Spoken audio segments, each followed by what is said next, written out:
My name is Mark Gonzalez. Came to Vanguard about 4 years ago, maybe a little bit more than 4 years ago. Had a couple of different roles. The role that I primarily talk about is the client relationship associate role. That's where I started with 20 years of experience and an MBA, actually two master's degrees. So, really, really excited to come to Vanguard because of what they represent. They always put people first. And you can see that with some of the things I've done in my past, leadership, sales, the Navy, people is really kind of where my bread and butter is. It's what I love to do. I travel because I like meeting people. I do all these things because of that.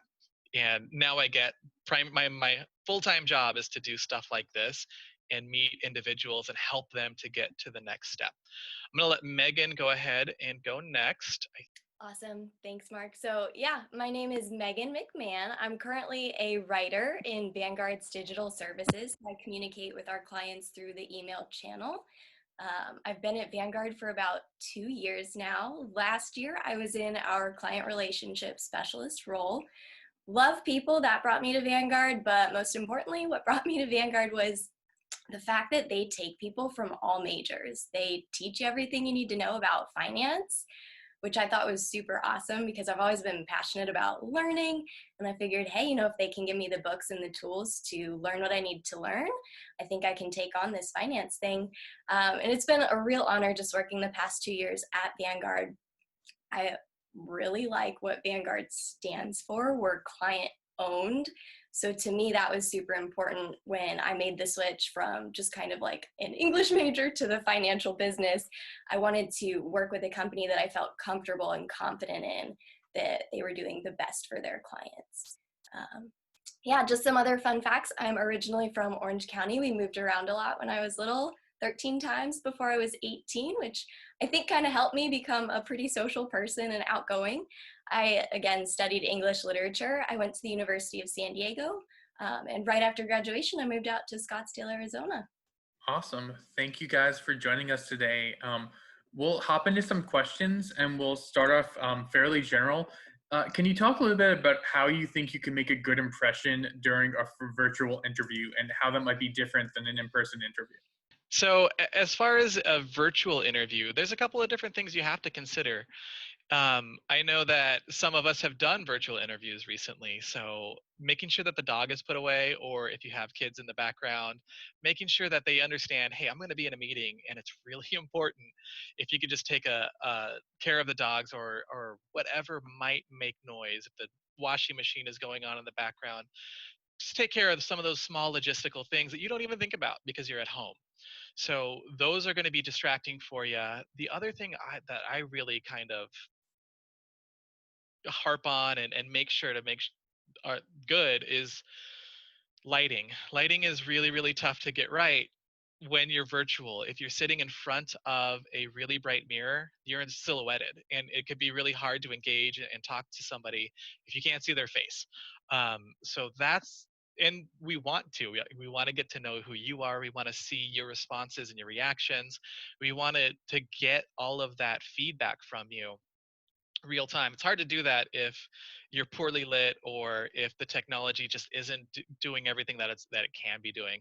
And then also, and this is just kind of strategic for you, dial in multiple ways. Have a cell phone with you when you're dialing in, just in case your computer audio isn't working. You can always have Zoom call your cell phone, and you can use that for your audio.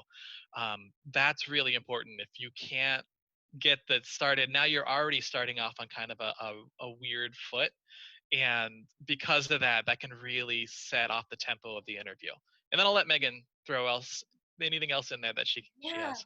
I would say whatever technology you're using, try to make sure you're familiar with it beforehand. I know for me, I had a virtual interview in one of Vanguard's conference rooms, and I had no idea how to operate the conference call system or the audio system or video. So that was kind of a struggle for me.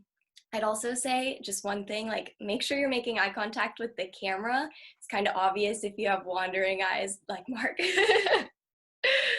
But yeah, super similar stuff, the lighting, positioning, body language even, and probably dress up a little bit more than what I'm doing right now, a t-shirt for a job interview. But I would say, take a breath, make sure that you're just being your authentic self too, and kind of acting as much as you can like it's an in-person interview.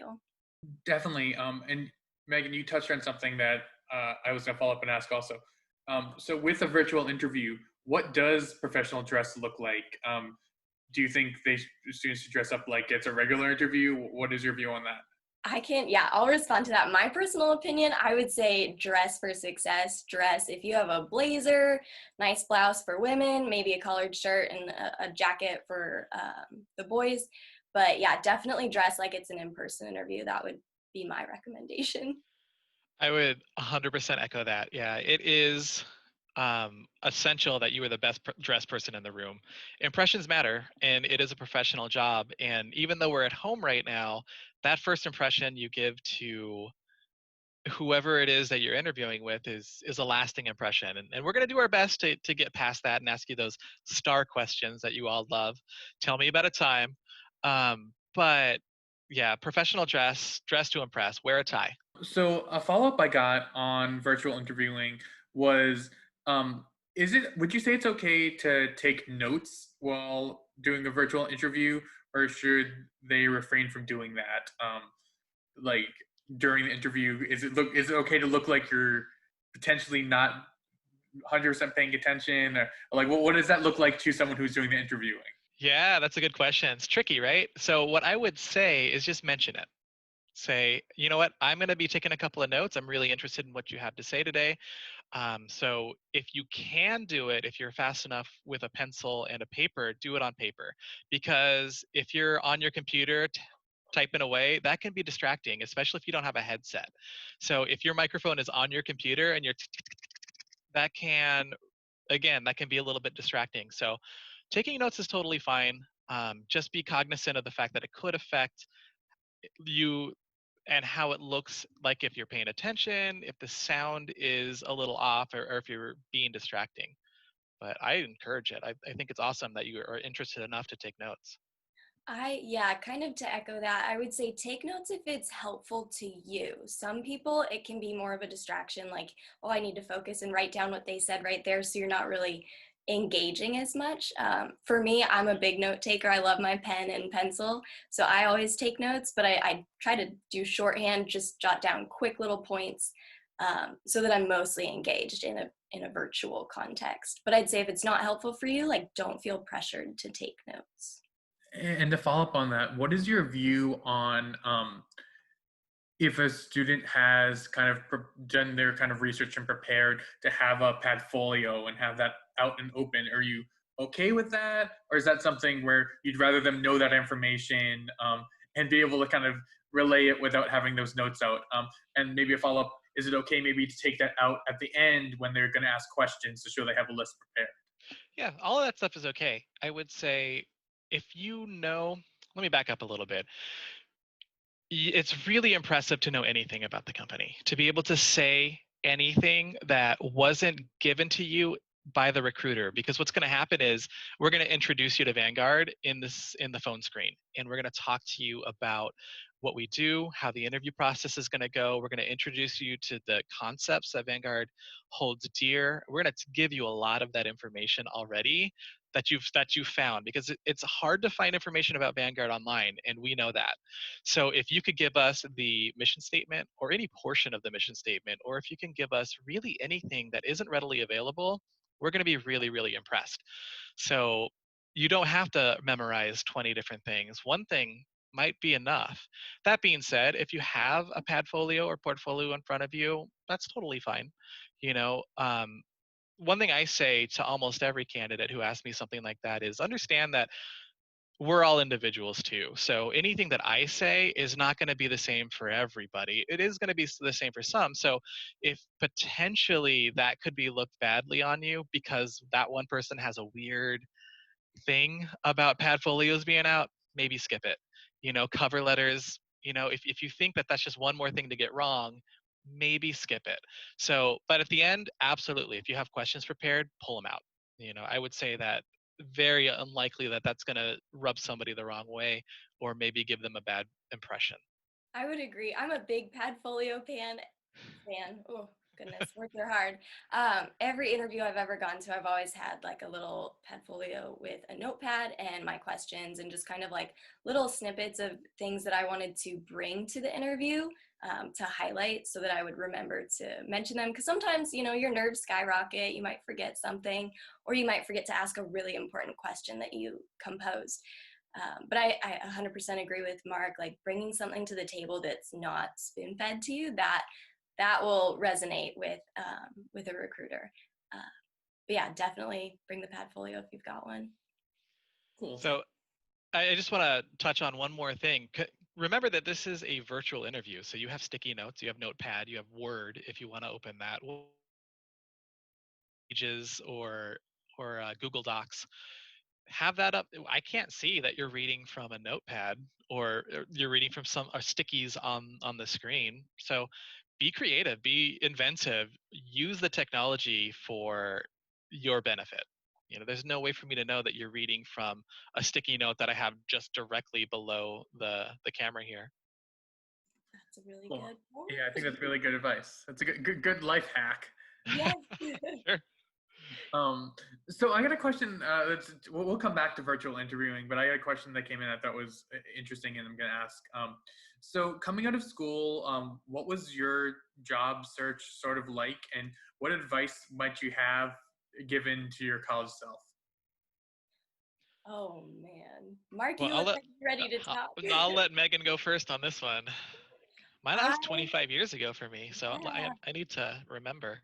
I remember it like it was yesterday. So this is just my story. I studied English. I actually was looking to go to law school. I was working at a law firm in downtown San Diego.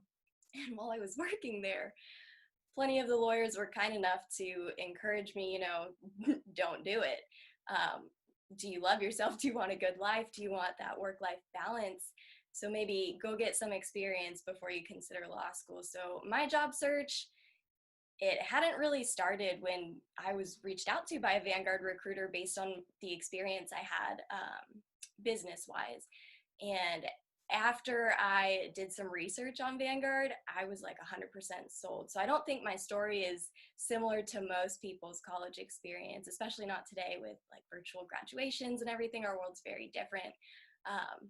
But I really didn't plan on going into finance. It was more of a happy coincidence for me, and then falling in love with a company that I felt confident in and supported by.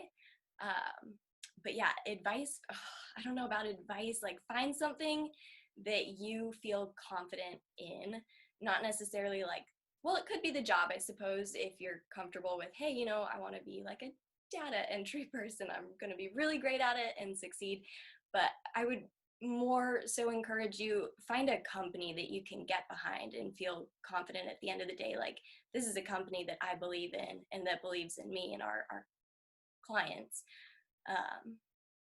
Yeah, and the work-life balance, that was a huge thing for me too. And that was something that was made apparent after speaking to a Vanguard recruiter. I was like, wow, this company is pretty awesome, comparatively speaking, to like other financial institutions that I'd heard horror stories about. But yeah, so I don't know if that answered the question. That was a lot of rambling. I think it was perfect, College is personally. fun. So I would echo a lot of what she's already said. I think that that's great advice. My search was a little different because I had been in the military for 5 years before I went to college. So I was in the military and then I went to college. And then by the time I was looking for those jobs, well, first of all, I was working through college, but I was working at Starbucks and I was doing, stuff that doesn't require a degree. So at the end of all of that, it was different. Things that were important to me are not necessarily the things that might be important to a 23-year-old coming out of college. So I was looking for benefits and I was looking for long-term solutions, retirement and things like that. And you know, I didn't put forward a lot of the things that Megan is talking about, like culture and work-life balance. I just wanted to make a lot of money and have all of my needs taken care of. And ultimately, that didn't end up working out for me. You know, I had a great job. I was managing a bank. I won't say which one, but the experience was not great. And I made a ton of money and I had amazing benefits, but the culture was a sales culture and it was really, really toxic.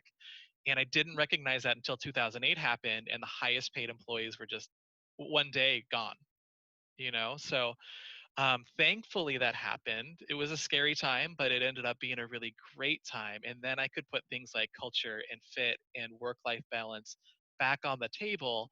And that's around the time when I did come to Vanguard. And because of my experience with other companies, it was like, yeah, right. Like, sure, it's 37.5 hour work weeks. Sure, I can make a dentist appointment the day I start. And then, you know, I keep waiting for the other shoe to drop and for them to say, oh, actually, we were just kidding about that whole we'll pay for your MBA thing. But it's never happened. So I would say to sum all of that up, again, I feel like I rambled a little bit as well. I would say find out what's important to you, you know, and think long term because it's not about where you start at a business. It's about where can you end up and where can you go. So is there advancement opportunities? How long do you have to stay in that first role? Um, Other things that are important to you like culture. What's the stance on what's going on with COVID? What's the stance on other things that are going on in the industry right now? And am I going to have a life outside of work? Am I going to be expected to put in 80 hours a week? Or am I going to be able to go to work and put in 37 and a half and get full-time benefits? Are they taking care of me as far as retirement? Those are the questions you want to ask yourself so that long-term you're going to be happy. Cool. Yeah, I think that's great and awesome advice. So a question that I got was something I think I know the answer to, but it might be a good opportunity for you all to talk about what personal financial planning looks like at Vanguard and maybe what your program looks like. Because I got asked what your experience is like in personal financial planning, and it would be good to know that, but also good to know kind of what it looks like at Vanguard. Yeah, absolutely. I can cover that one, Megan, if you. So the personal financial planning actually leads into a position at Vanguard called the Financial Advisor Development Program.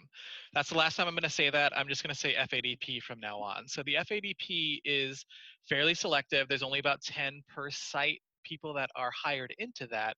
But at the end of that, they actually get their CFP. So Vanguard is one of the only companies in the world that requires, if you're giving advice, that you have a CFP. Most companies, I believe, only require the 65 or the 66. So because of that, we will pay for all of that for you. You know, you already have a good foundation in the PFP. We're just going to take that a little bit further and help you get that certification. Also, another important aspect of that is you get your certification in 2 years instead of 3. There is a requirement that you spend 3 years of experience and 3 years in the industry before you can get certified. Vanguard has a deal with the certification board such that our training is so intensive that you can get it in 2 years instead. So at the end of a 2-year rotation where you are various escalating levels of responsibility in the financial planner space or the advisor space, at the end of that you launch into one of the high net worth advisor positions. So very, very destination type role. A lot of people spend 10, 15 years getting there. This program gets you there in 2. Now, I mentioned at the very beginning that that program is highly selective and it's very, very competitive. So we have about 200 to 300 applicants for 10 to 15 roles, right? So that being said, you can internally get to one of those positions as well. You don't necessarily have to go through FADP. And another thing that's kind of interesting is you can actually get there sooner if you get say one of the entry level positions, the client relations, the position I came into, the position that Megan I believe also came into. After 1 year, which is the time and job in that position, you can launch directly into an advisory role. And same thing, CFP, all of that is part of your training, and we'll provide all of that for you. That was a ton of information in a very short amount of time. I'm going to pause and see if anybody has any additional questions or follow-up questions on that information. Um, I'm gonna give people some time, and I'll follow back up with that if people ask anything specifically. Does that sound good? Yeah, absolutely. Cool. I did have a question come in that I think is really important with what everything is going on right now. A student asked, how what advice do you all have to shift how to do networking into a virtual environment? Can the student make the most out of networking in a virtual environment? Yeah, 2 words: be flexible. I'll let Megan jump in That there. was a very quick answer. Yeah, I agree. Flexibility with like Vanguard specifically, we have so many networking opportunities. I think like on at least a monthly basis, we have email blasts within our organization that list different events you can attend. Obviously, now that we're not in the office, they're virtual events, but I'd say that is a great way. Just keeping your eye on the lookout for opportunities to meet other people. I recently we had a Black Lives Matter event, and that was something I was really interested in attending because that's something super important to me. Also, just another testament, I think, to Vanguard taking a stand for all investors, treating them fairly. And so that's more Vanguard specific, but I would definitely say be flexible like Mark. I'm not sure what it really looks like outside of Vanguard, and that's Yeah. probably just my own bias. So for me, my part of my job is to be on LinkedIn. So you know what? I'm gonna grab my LinkedIn, and in just a moment here, I'll go ahead and post it. And anybody, feel free to add me. So LinkedIn is a great way to get started, and look at companies like Career Echo or Brazen or Zoom that have meetings that you can schedule. So Vanguard might have an event, a school might have an event. You don't necessarily have to go to that school to crash their career fair. And most of these career fairs are free for the student. So I'm not telling you to crash them, but I think technically you can. So I've talked to a lot of different students all over the country that have just shown up and saw, oh, Vanguard's going to be here, or whatever company, Bank of America or Disneyland's going to be at this event. I'd love to talk to somebody. And like I said, be flexible. Just get in front of people any way you can. Maybe you don't find my Facebook or my Instagram, but LinkedIn, Glassdoor, all of those are really, really helpful. Handshake, simplicity, all of those are going to be something that you can use to get in front of somebody that you want to talk to. I'm happy to jump on the phone or do a Teams meeting with anybody who reaches out to me on LinkedIn. I spend about an hour to 2 hours a day on LinkedIn. So I am more than happy to jump in there and get that networking started. But it's not for everybody. Not everybody does it that way. Some people like phone calls. Some people are old school. Some people like to do emails. Just, I would say, meet the recruiter or the hiring manager in the middle. Meet them where they want to be connected to, or to be approached by. Awesome, thank you. So to sum it up, don't show up on your doorstep, but crash other people's career fairs. That sounds really good. Sure. Yeah, you're taking it out of context. That's Uh, just so the Bauer students know, our career fair is not crashable. oh no. We make it very, very Bauer students only. So we will not have career fair crashers, or we attempt Okay. not to have career fair crashers. But So, there are some open invitations out there, like veteran affairs or veteran career fairs and different stuff like that. So if you support that yeah, movement, then you're more than welcome to be there. definitely. So a follow-up to that is, if a student's reaching out to someone on LinkedIn like yourself, what do you want that message to look like? Good Do question. you want people to just be honest, or do you want them to try to like why they're reaching out to you, or do you want? I mean, what do you want that to look like? Honesty above and beyond. First and foremost, honesty is everything. If I don't feel you're being genuine, I can't in good conscience pass you on to the next step. I can't give you a positive review if you're lying to me.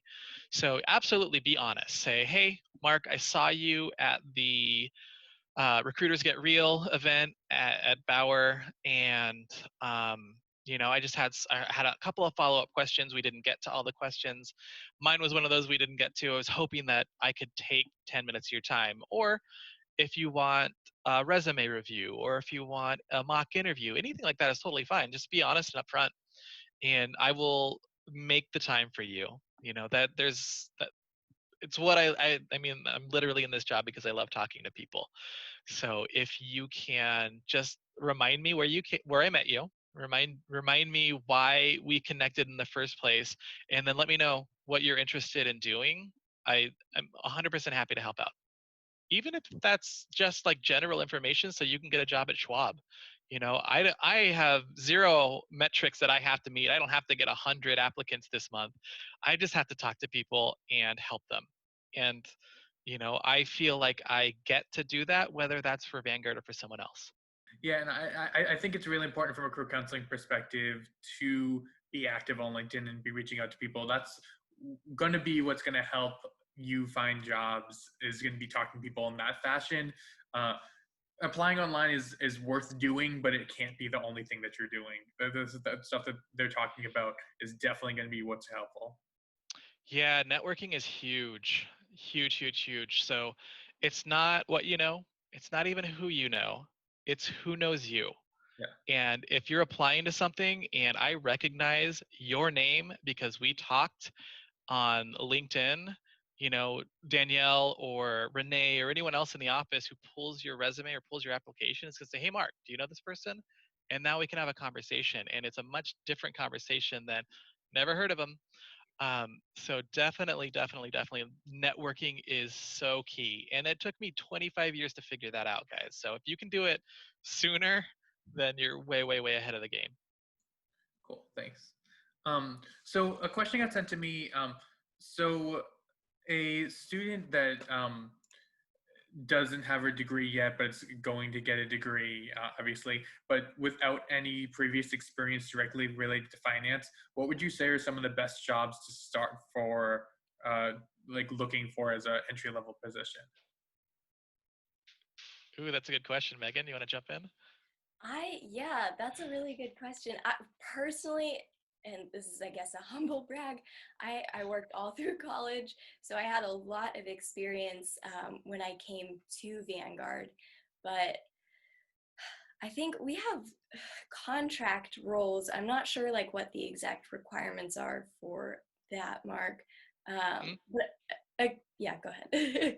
Yeah, no. So I think the question, and I just want to clarify, is the question, "Hey, I haven't finished my degree yet, but I will at the end of this year," or is the question more so, "What do I do while I'm in college, Um, 4 years from now?"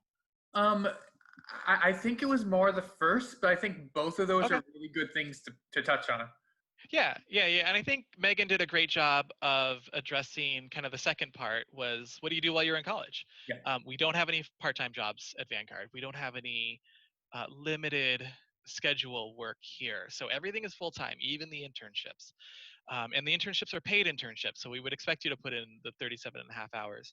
But as far as if you're a senior, or if you're going back to be a senior, apply now. You will have a chance or an opportunity to talk to the hiring manager and the recruiter about when you graduate, when you're expected to graduate, and we will adjust your start date for that. So there are a good number of students that go back in their senior year with a job offer. How cool is that? You know, that's one less thing you have to worry about. You have a great job with a great company with great benefits. And you know that at the end of all of this work that you're putting in, that we're there for you and we're going to help you once you get there. And I know Houston, I think the last time I checked, University of Houston had the lowest amount per capita of any sort of student loans. But if you do have student loans, we will help you pay them back. We'll give you $100 a month towards your student loan payments. If you want to go back and get another bachelor's degree, covered from day one. If you want to get your master's degree or do that, we have programs internally to Vanguard, which were covered 100%. We also have other programs that'll give you $9,000 a year towards your master's degree. So we got your back. So if you are looking to finish your degree or if you're looking to continue your education, apply now. You know, and that's all I can really say because we will work with you on your graduation date. I feel like I went a little bit further with the answer there, but I think I got the answer somewhere in there. Cool, thank you. So a question I just got asked is, how do you weigh GPA and academic work versus work experience and internships? Which one of them would you say you look for more, or does it differ for position, or do you need both? Like, where do you kind of Yeah, get in there? that is a great question. And it's a question I get a lot. So GPA does matter. And your instructors and people probably are telling you that they don't. Maybe your friends and family are telling you C's get degrees. And they do. But at the end of the day, right out of college, if your education is primarily what you have to offer on your resume, it should be strong, right? We should be able to see that you've committed to something and you provided a quality deliverable at the end of that. So GPA is going to matter. Now, that's not the end all be all. That's one data point. You know, if you have a 2.5, we're going to be looking for a good story, right? Why, what happened? You know, were you putting your family, were you putting yourself through college while working and also supporting your family? Did you lose your job in the middle of it? Did you have to, I don't know, in the middle of the year convert to completely virtual and then you struggled because there was a lot of other stuff going on? Have a good story. When would that The ever happen? That doesn't seem like it's something that's going to happen See, ever. it seems so unreasonable, Yeah. right? But hey, stranger things have. Um, and that's going to be really important. That experience is something that we look for as well. Again, it's just another data point.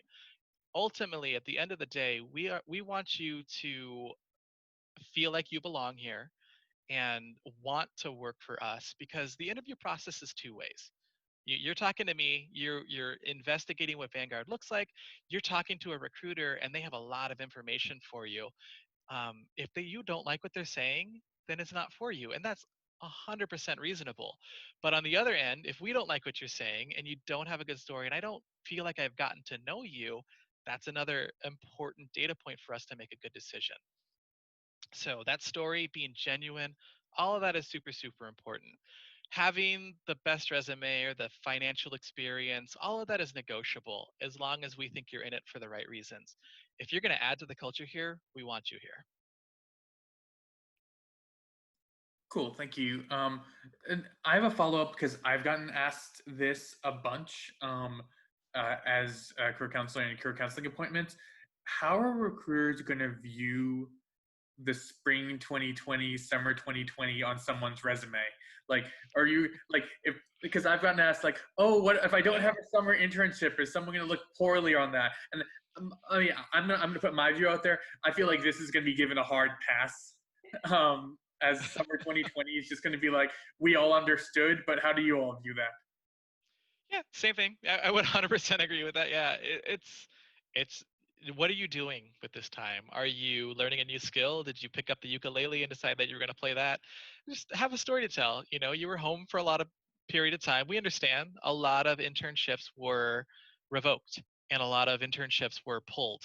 So if you had one, put that on there, and say, hey, I had this lined up, wasn't able to move forward with it because of COVID, or be prepared to talk about that. And then we know we know that if you say that you got your degree in the spring of 2020, that we get it. There was some circumstances there. There were extenuating things that happened. um, Again, it's just part of that story you tell. I wouldn't say it's a hard pass. We still want to know what you did, but um, it's we don't know, to be honest. We're being flexible in response to that. Cool. So someone asked a question to follow up on what you were talking about before, Huh? and I'll pose this to either of you or both of you. How do you tell if someone is a good fit for your company's culture? Well, what does that look like? How do you know that? I'm gonna let Megan go. Oh, that's a great question. To me, I guess first to like define the culture at Vanguard, I hate the word inclusion. I feel like that's overdone. To me, the culture at Vanguard is one of support and collaboration. A phrase we like to use a lot is like continually raising the bar, rapid experimentation and iteration. So we're constantly changing our workflow and procedures so that we can better ourselves. So if that's kind of your mindset, like, hey, I'm a person who likes to solve problems, I like to constantly challenge myself and if you're comfortable with change and growing with your coworkers as a unit, to me, I would say that's a great fit for the culture. So I think I'm going to take it in a little bit of a different direction. Again, I agree with everything that Megan said. That's a fantastic answer. Thank you for jumping in there. I threw you under the bus, and thank you for doing that. I personally don't like the word fit for Vanguard because we're not trying to see if you fit in. You know, we want to know that you have value and that you can bring that with you. And whether or not that's something that we already have at Vanguard or something that we are looking to add to Vanguard, really, we understand that you have things that are important to you. We want to know what those are so that we can also have those be important to us. And as far as culture fit and all those other kind of terms that we throw out there, I just want to know that you want to help people. I just want to know that you care. And everything else I can teach you. I can teach you finance. I can teach you to pass the 7, the SIE, the 65, the CFP, the CFA. Any letters you want to add to the end of your name, I can teach you that. I cannot teach you how to get up and want to make sure that someone's okay or make sure that our clients are being treated well. That's really good information. Thank you for both those answers. To swing back to interviewing, there's a couple of questions that I get a lot from students that they struggle with on interviews. I'm going to throw a couple of them at you and see what your kind of view on it is. Sure. What do you really want to hear with the "tell me about yourself" question? That's awesome. Megan's got a great "tell me about yourself." I'm not sure what recruiters are really looking for, but to me, that question is just give me a brief synopsis. Who are you? Where are you from? What have you done? What interests you? I think we call it the elevator pitch, like this is Megan in 2 minutes. So I always share that I moved around a lot because to me, that's something that's really built into my character. Moving 13 times within 18 years really developed me into, I would say, kind of like the spazzy socialite I am. I really like talking to people and getting to know new people because of that. And I think where you're from also adds to your story. If it doesn't, you don't have to include like, oh, I'm from X, Y, or Z city and town. And you know, what you studied, that's important to include, I would say, and what you're passionate about. From the recruiter's point of view, what we're looking for. So there's a couple of things, right? We definitely want to know that you are repeating information that we've seen on your resume. So we want you to corroborate some of the things you've already said. We're also listening while you do that. You're setting the tempo and the pace of the interview. We want to, if you have tell me about yourself and you're stuttering or stumbling over the information, you're like, oh wait, I didn't go to high school in Gilbert. I went to high school in Los Angeles. Oh, that's weird. We get that you're going to be nervous. That's another thing. So it's a way for you to get that stuff out because you know that information, right? You've rehearsed it, you get it out, get a little bit of momentum so that the rest of the interview is going to be a little bit more in your control. You're going to be a little less nervous. Another thing we're looking for is decision quality. So you've decided that you're going to include this information in your 30-second pitch. What did you include? Why did you include it? So some of the things that I recommend in an elevator pitch, number one, rehearse it. The more you rehearse your elevator pitch, the less rehearsed it will sound. Counterintuitively, the more you rehearse it, the less rehearsed it'll actually sound. It'll sound very natural if you've said it 1,000 times. Another thing you're going to want to do is kind of tease out some of the things that you want to talk about later in the interview. If you say something super interesting, like I moved 13 times in 18 years, you better believe that later in the interview, I'm going to ask you about that. I might even ask you about that right then. So if you have a project that you really, really enjoy, for me, I love talking about travel because it talks so much about how I love people and I love interacting. And every job that I've had at Vanguard has been people related. So, and I talk about that. It seems like a detail about my life, but it really isn't. It's really kind of central to who I am. That's going to be really important as well. There's 1,000 different methods. There's 1,000 different formats for your elevator pitch.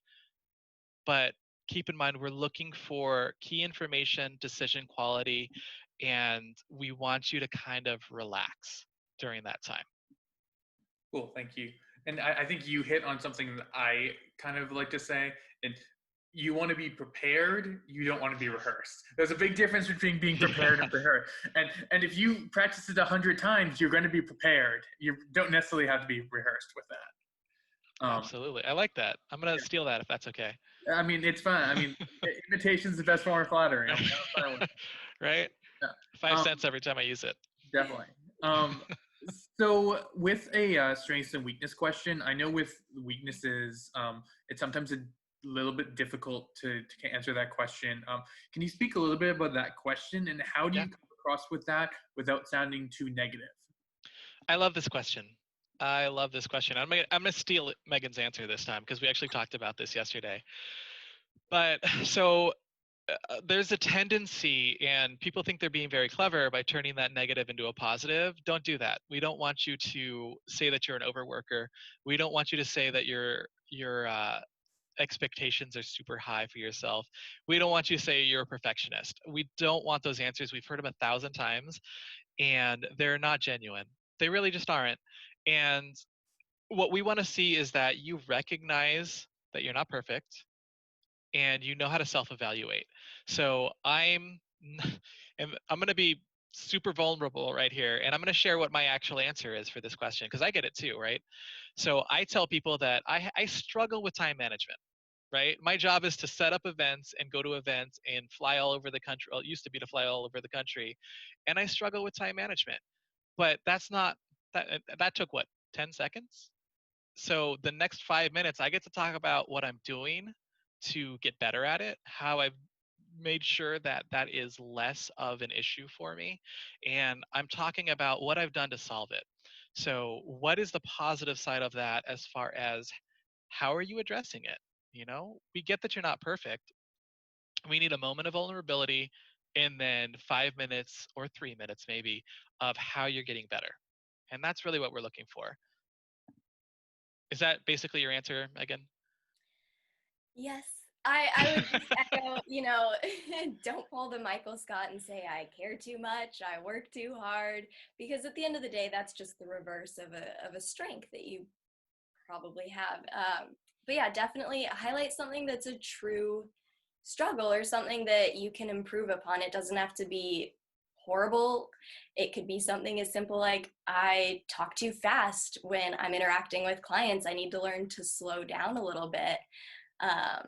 That's something that I definitely struggled with. So I started taking pauses after sentences when I would interact with a client and just reassessing like, hey, did you catch all that? Can I clarify anything? Did that make sense? Just asking those clarifying questions for me was a big step in improving my interactions with clients and also slowing down. So yeah, just addressing like, hey, this is something that I'm not excellent at, but I am working to get better on it, to get better at it. Something else to include, I would say, is if you ask people for feedback, include that in your answer. You're like, hey, I've been working on it this way. And then at the end of 4 weeks or a week or whatever of this, I actually go to my friends and my leader and say, hey, how am I doing? That's really important to include too, because feedback and being able to accept feedback and implement a solution based on feedback, something we're really looking for. That's a great point, Mark. Oh, thank you.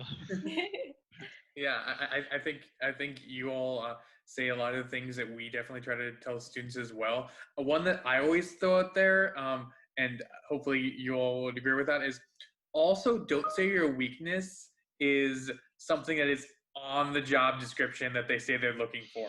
So if it is in the job description, I would avoid listing that as your weakness. Sure, there's some weaknesses you don't want to admit in an interview. Like I drink too much is probably not something you want to share in an interview. So make it work appropriate because I mean we're not asking if you run a slow mile or if you're not you play too many video games, right? What we want to know is something work related. So definitely there's stuff that's off the table. But that's great advice. Don't say that answering the phone is a weakness of yours because that's what you're going to be doing all day. Yeah. Or if it's something that says they're looking for someone with strong communication, don't go in there and say that my weakness is communication. Yep. Yep. It's That'd be probably tough. not going to be super successful for you.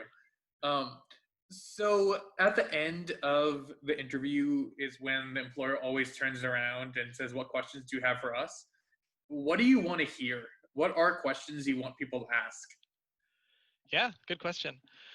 So you're going to come with 20 questions to the interview, and you're going to do all this research. And yeah, I'm going to ask about this, and I'm going to ask about that. And because we've heard those 20 questions a bazillion times, we're going to answer all those questions before the interview starts. Literally, we will start before you even get to tell me about yourself. We're going to tell you about the company. We're going to tell you about the job. We're going to tell you about all those things you wanted to ask. So you're not going to have any of those questions for you. So what I want to see and what we want to see in that process is questions related to things we've said during the interview.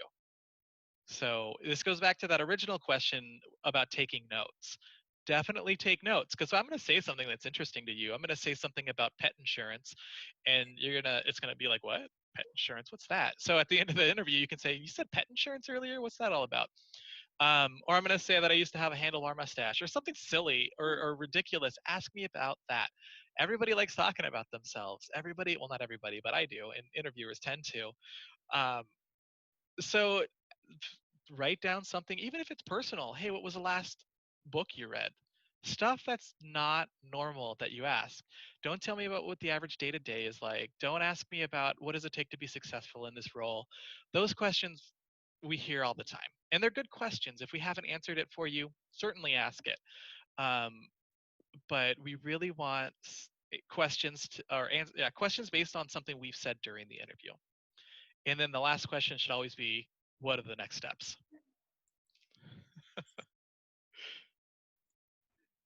She concurred. I saw the thumbs up. That was the one thing I was thinking of adding. Yep.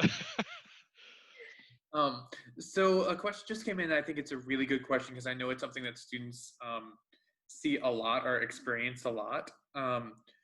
What's the best way to respond or act when you're asked an interview question and you're not necessarily sure how to answer it, that you don't come across as uneducated or unprepared? Yeah, that's good. I was gonna let Megan lead with this, but I think she wants me to this time. I can give I Okay. don't know if this is something you would agree with, Mark, but I totally think it's okay to say, that's a really good question. I want to think about it before I respond. Because I've definitely been asked questions before that caught me off guard. I was like, I've never really thought about that. Do you mind giving me a second to just kind of digest that real quick? I think it's better to have a well thought out response than to just start talking and see where it goes. If we're asking you an off the wall question, we know it's off the wall. Tell me about a time where you had to publicly admit you were wrong. What? Oh my gosh. Okay. And we expect you to say, wow, that's a tough question. I have never put together a star answer based on that. So, and that's totally fine. 100%, Megan. I completely agree. Yes. Um, answer the question. Do not say, can I come back to this? Do not say, I don't have a good answer. Answer the question. If it's not 100% the answer to that question, that's okay. We know it's a tough question. We know that maybe you struggled with an answer because you hadn't prepared anything. Um, but you have to answer the question. You can't leave questions on the table at the end of the day. If you don't answer the question, you will not get the job. You know, if you say, I don't have a good answer for that, can we come back? That's hard to overcome. But if at the end of everything, we come back to that question and you still say you don't have an answer, it's nearly impossible to overcome that. You would have had to nail every other part of the interview. But if you give me like a 60% answer on that, that's so much better. You know, tell me about a time where something you're like, oh, okay, well, oh, wow, that's tough. And that's okay to struggle with it for a second. I've spent, I think, 2 minutes just thinking about an answer before in an interview as a recruiter, me interviewing for my next position. Um, and the answer that I gave was okay. But at the end of the day, I got really great feedback. Like, hey, that answer to that really tough question was awesome. Thank you so much for making sure, and then follow up with them. Like, hey, don't, not in the interview, but afterwards, say, hey, is it okay if I steal some of your time so we can talk about how we did? That's totally fine, but maybe wait for us to reach out first. Well, thanks. I think this is a good question that just got sent over to me. What are some common STAR questions you think people should always be prepared to answer? will be That's a good one. I don't know if there's some star questions that are always good to answer. Maybe teamwork, something about teamwork. Tell me about a time you worked on a team. Tell me about a time you led a team. Tell me about a time someone on your team wasn't performing. Tell me about a time you had a crucial conversation with somebody because they, I don't know, they smelled when they came to work or something like that. So uh, stuff like that. Teamwork questions are big. I can't tell you what the actual questions are in the interviews, but I think that's the only one that I have heard or seen on almost every interview I've ever gone to. I would say problem solving too. Like, tell me about a time that you had to solve a problem and you didn't like have perfectly laid out steps, or however they phrase that question. Something about you in a situation where there's not a clear resolution and you had to make some decisions. Another one comes to mind is time management. Hmm. Tell me about a time where you took on too much. Tell me about a time where you had multiple conflicting deliverables or responsibilities. Um, so, what's more important than the answer, I just want to take us off on a tangent real quick, is consider what we're asking. So, what I tell students, what I tell candidates in every walk of life and wherever they are in the process, take a look at the job application, the job posting, and there's going to be some bullets in those, right? Every now and then you'll see a bullet with something next to it. Hey, you must have strong communication skills. So if in the job posting it says you must have strong communication skills, guess what our star questions are going to be based around? Communications. No, technology, Megan, obviously. No, yes, communication skills. So take a look at those. There's going to be about 10 bullets. Have about 10 answers prepared. We're not going to ask you 10 questions, but definitely have a couple extra just in case. You said something when we were talking about maybe not knowing the answer to a question. How do you take that time to think about it without being like really awkward silence pause? Be awkward. Yeah. That's all I can say. Just get comfortable with it. It's not awkward for us. We're making notes and we're writing all sorts of stuff down. And sometimes we need a second to catch up. Give us that time. Think of it from the recruiter's point of view. We're doing a job, and if we have a little extra time to get that done and do that, we're not going to dislike you for it. I would say anything more than like 2 or 3 minutes is too long, but be comfortable thinking about it. 30 seconds when you're in the middle of an interview, 30 seconds of silence feels like an eternity. So it's really not that long. I would also say the pauses when you are thinking feel so much longer to you than it does to your interviewer. So just, I know it's really hard. There's not a strategy I have for fixing that perception, but just know like, hey, it's okay. This feels like a long time to me, but it's probably nothing to the recruiter. Unless it gets past that 3 to 5 minute window, then probably start talking. How would you all recommend students prepare for when they have to do a video interview where they don't have an actual interviewer? It just asks them a question and they have to say it, and then ask them another question and they have to say it. Do you have any advice on how to prepare for something like that? Yeah, I think with some of those, you get one retake, right? Yeah, it depends. Most, Yeah, it depends on which one. Yeah. it depends on the process. We don't do that, but I have reviewed a couple of those. I think from University of Houston, actually. Um, that's hard. It's really tough because you don't get to stop and go over. Even in an interview, you can say, you know what, I think I got off track a little bit. Can I come back to the point? You can't do that because you only have 2 minutes. Um, yeah, it's tough. I would rehearse as much as you can, but you don't know what the questions are going to be until you're actually in front of the screen and answering them. And if you wait for 2 minutes to answer it, you're not going to get your answer in. But yeah, the way that I prepare for interviews probably is similar to how I would recommend preparing for that. First of all, dress up. If you're wearing a suit, you're going to perform better just because you feel more professional. You feel like the stakes are higher. And go time is really where a lot of people shine. That's step one. But other than that, have those star questions down. Have the answers to those questions prepared, ready, rehearsed. Um, I'm sorry, practice, not rehearsed.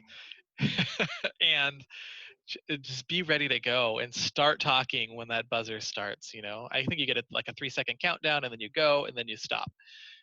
Just go for it. Make sure that you're using most of the time to practice giving 2-minute answers. Cool. Yeah, I think that's great advice. So we're getting close to the end of our hour. I've ended most of our series with the same question. I'm going to do the same today. What is one piece of advice that you would want to give students who are going into the job market, given what's going on right now? It's just a difficult time. I'll let you jump in, Megan.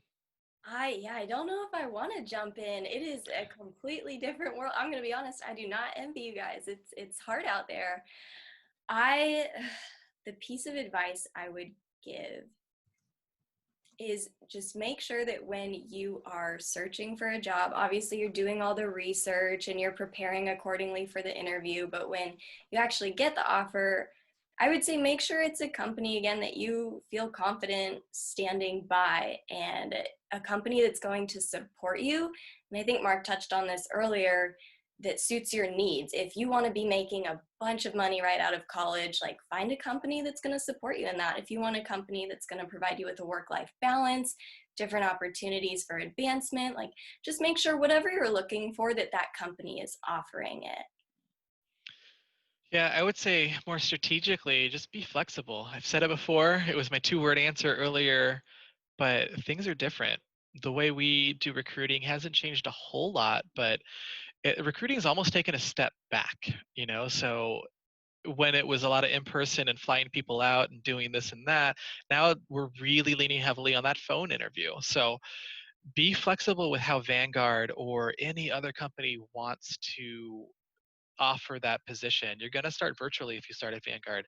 You might start virtually at other companies. Some people have paused hiring in certain areas. All of that's going to be important, but when you get that information, just understand that we're doing what we can. We're trying to do the best we can for you, and be flexible. It might not be perfect, but again, it's not where you start, it's where you end up. And just because things are weird right now or difficult or challenging right now doesn't mean they're always going to be. Thank you all for joining us today. I know we got some great information from Megan and Mark, and I know they both are okay if you reach out to them on LinkedIn. So please take advantage of these great opportunities. Thank you all. Thank you. Thanks for having us. Yeah, this was a blast.